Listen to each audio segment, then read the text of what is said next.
안녕하세요. 재무제표 파헤치기의 잔돈사냥꾼입니다. 오늘은 주식회사 농심에 대해서 알아볼 예정인데요. 대한민국 국민이라면 한 번쯤은 신라면을 드셔보셨을 거라 생각합니다. 그 기업에 대해서 한번 알아보겠습니다.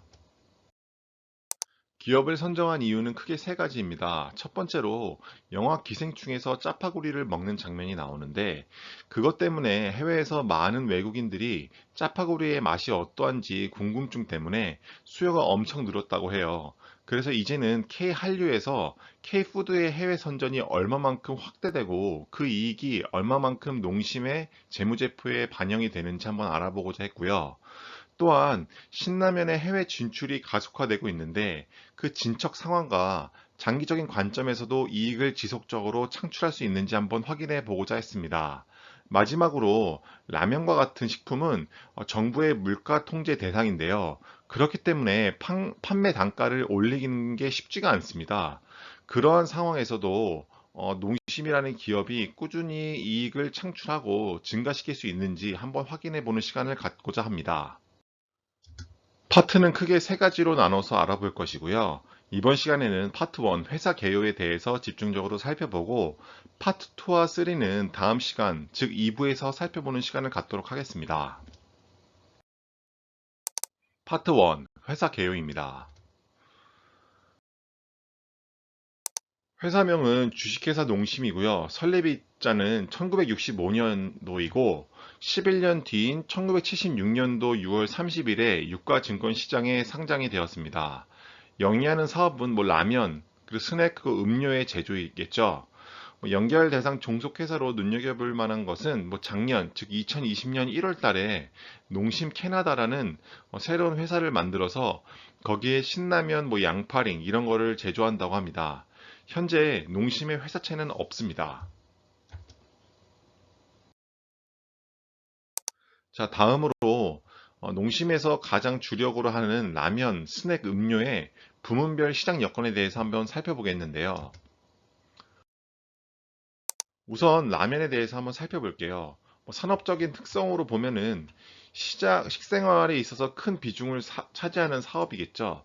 당연한 말입니다. 그렇기 때문에 수요가 안정적이어서 비탄력성이 있습니다. 다시 말해서 뭐, 경제가 좋아지거나 나빠지거나 그 수요가 크게 변하지 않는다는 뜻이 되겠죠.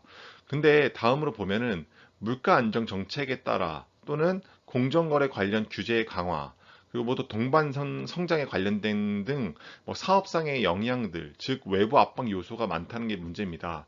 근데 그 외부 압박의 요소의 주체가 정부라는 점이 굉장히 크죠.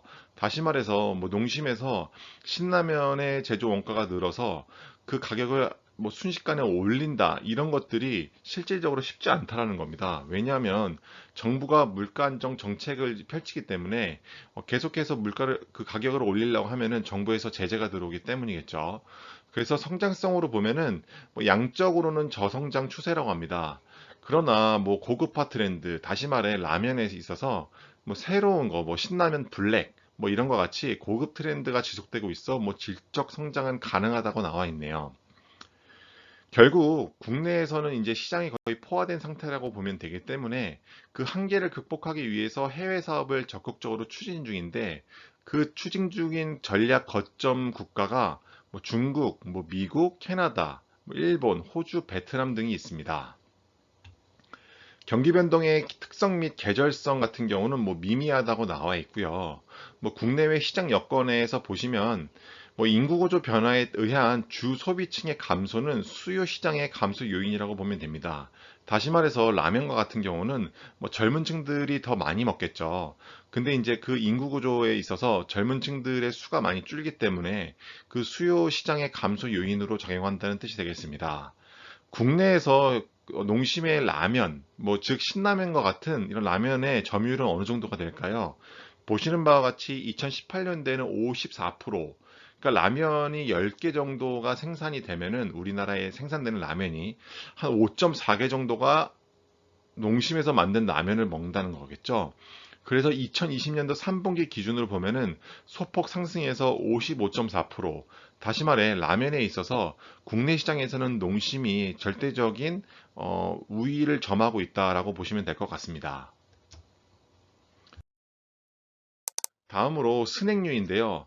우선 산업의 특성을 보면은 아동이나 청소년층을 주 소비자로 가진 전형적인 소비재 기호식품 사업이라고 합니다. 뭐 스낵 같은 경우는 과자인데 뭐 그거를 뭐 나이 드신 분들이 드시기보다는 젊은 층들이 좀 더 많이 먹겠죠. 또한 성장성으로 보면은 앞서 살펴본 라면류와 비슷한데 뭐 저출산 고령화의 현상으로 인해서 뭐 아동이나 청소년층이 지금 많이 얇아지고 있죠. 그렇기 때문에 양적인 측면에서는 국내 시장에서는 저성장이라고 볼 수 있다라는 겁니다. 또한 뭐 경기 변동의 특성 및 계절성이 있는지를 보는데 뭐 크게 뭐 미미한 수준이라고 보여지네요. 다음으로 국내외 시장 여건을 봐도 뭐 안정적인 매출 추이를 보여주는 시장이라고 보고 있습니다. 따라서 뭐 크게 상장하거나 크게 하락하는 정도가 아닌 그냥 뭐 적당하게 안정적인 매출을 유지하는 수준이라고 보면 될 것 같네요. 뭐 경쟁 상황 및 시장 점유율을 보면은 마케팅 및 기술력에서 강점을 가진 상위 5개 업체가 시장 점유율을 대부분 차지한다.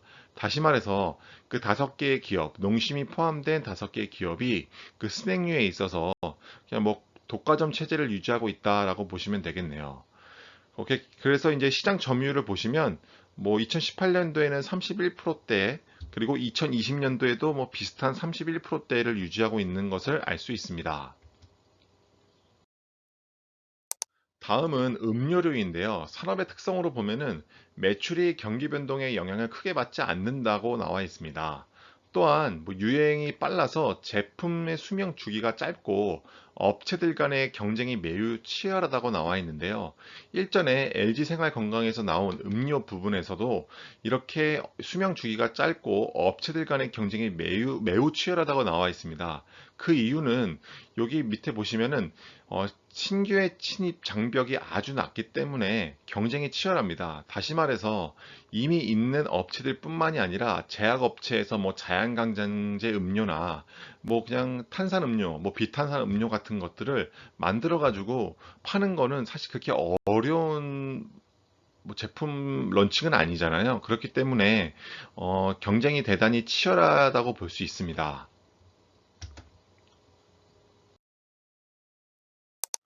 보시는 바와 같이 유통 주식수는 약 570만 주가 되고요. 자기 주식수가 30만 주나 됩니다. 그래서 자기 주식수 비율이 한 4.93%가 되는데 이 비중은 꽤 높은 거라고 볼 수 있고요. 거래량을 한번 따져보면은 삼성전자나 현대차가 1일 기준으로 한 0.06%에서 0.08% 정도가 거래량이 되더라고요. 유통 주식수 대비. 근데 지금 농심과 같은 경우는 거래량이 0.1%로 삼성전자나 현대차보다 우위를 점하고 있습니다. 그만큼 거래량의 비율로 봤을 때는 관심의 정도가 꽤나 높다라고 볼 수 있겠습니다.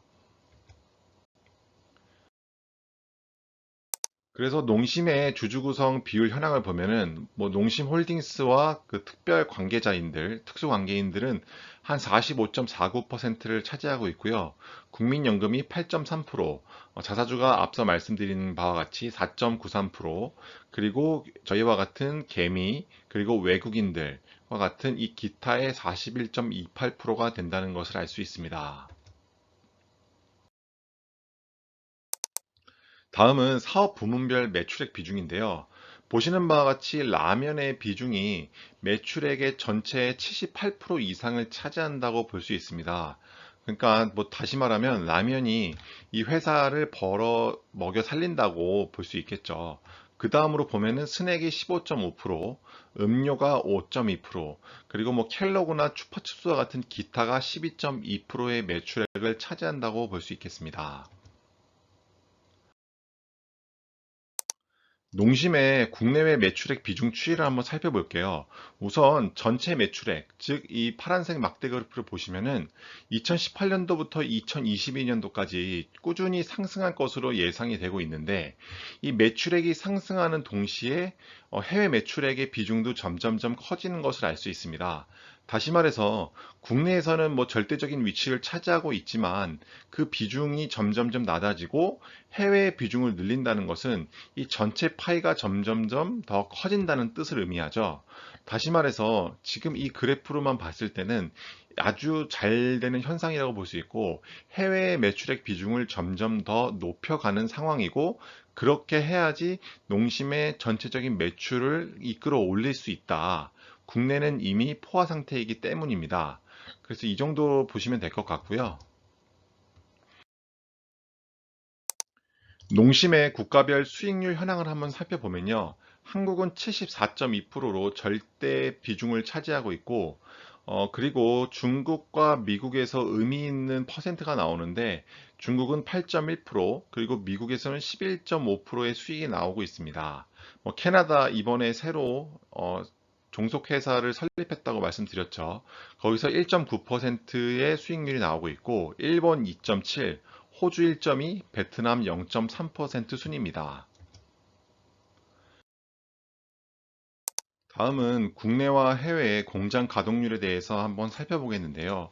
우선 국내 사업소를 한번 살펴보면은 평균 60.3%로 공장 가동률이 100% 기준이니까 아직 뭐 최대치로 운영이 되고 있지 못하다는 것을 알 수 있어요. 뭐 정리하면은 아직 40%의 여유로 국내 사업소를 더 돌릴 수 있다라는 뜻이 되고 그 뜻은 수요보다는 공급의 캐파가 더 크다라는 것을 뜻하기도 합니다. 그렇다면 해외 사업소를 한번 더 살펴보죠. 해외 사업소는 그보다 낮은 42.2%로 운영이 되고 있고, 아직 그 공장의 캐파의 절반에 못 미치는 평균 가동률을 보이고 있는데요. 이 뜻도 결과적으로 공급보다는 수요가 더 작다라는 것을 뜻합니다.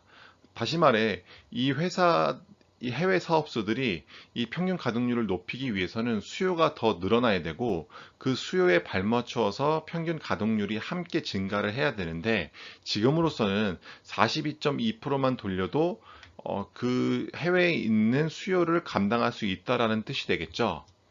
네. 지금까지 농심의 회사 개요에 대해서 살펴보았고요. 이 영상이 조금이라도 도움이 되셨다면 구독과 좋아요, 그리고 댓글 부탁드리겠습니다. 감사합니다.